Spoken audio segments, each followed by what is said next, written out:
Hi, I'm Sam Luce here with iZotope. In this video series, we are demystifying dynamics processing. In this, the third video, we are taking a look at how you can use expanders in mixing and mastering. Expanders are found across the Music Production Suite Pro offering in tools like Nectar Pro, Neutron Pro, and Ozone Pro, and they all work in similar ways. So what are expanders, and how can you use them to improve your audio? Well, you're about to find out. But first, start your free trial of Music Production Suite Pro now to follow along. And please, subscribe to our YouTube channel and hit that bell icon to be notified whenever we upload something new. Let's check it out. In the same way that a compressor compresses and a limiter limits the dynamic range, an expander expands it. Louder and quieter parts become relatively louder and quieter, respectively. You can think of it as being the opposite of a compressor. Most expanders are what we call upward expanders. They amplify the level of a signal that passes the threshold, rather than attenuate it like a downward compressor. You'll find plenty of downward expanders too, which work in a similar way to gates, which we'll get into in another video. The parameters on an expander are very similar to a compressor, but they affect the audio in the opposite way. Let's take a look at how an expander works. The threshold, once again, determines the input level at which the expander will activate. This happens when the signal is loud enough to cross the threshold level. Ratio, however, acts a bit differently. Say we had an expander with a ratio of 3:1 and a threshold set at 0 dB. If the incoming signal were at 1 dB above the threshold, the signal would be amplified to 3 dB at the output.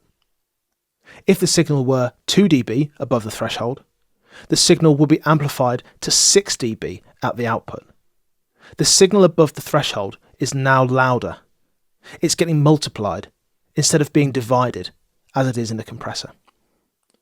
Attack time and release time for expanders would all work in the same way as a compressor.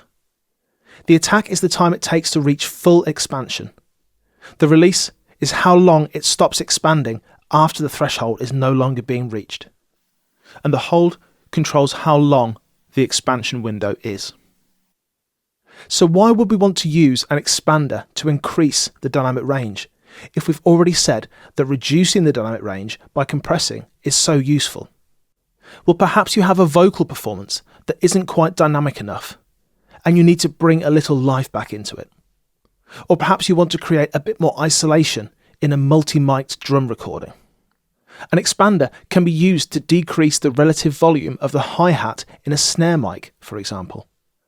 As the hi-hat will be further away from the mic than the snare is, it will be quieter than the snare when picked up by the snare mic.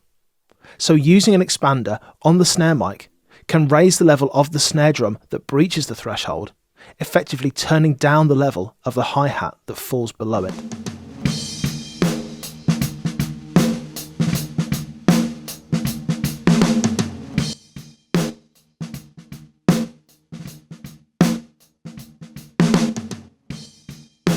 So how about expanders in mastering?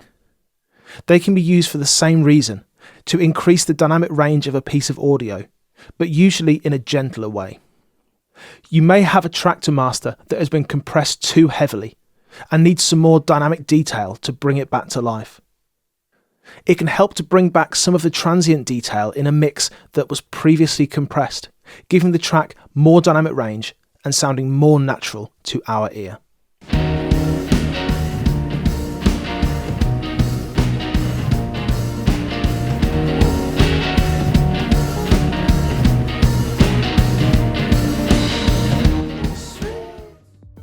Hopefully this video has helped you understand expanders and how you can use them in your next production to get great results. Head to iZotope.com now to get your free trial of all the plugins used in this video, and check out the Learn section for more great educational content. Be sure to check out our article on expanders and dynamics processing. Thanks a lot for watching. Take care.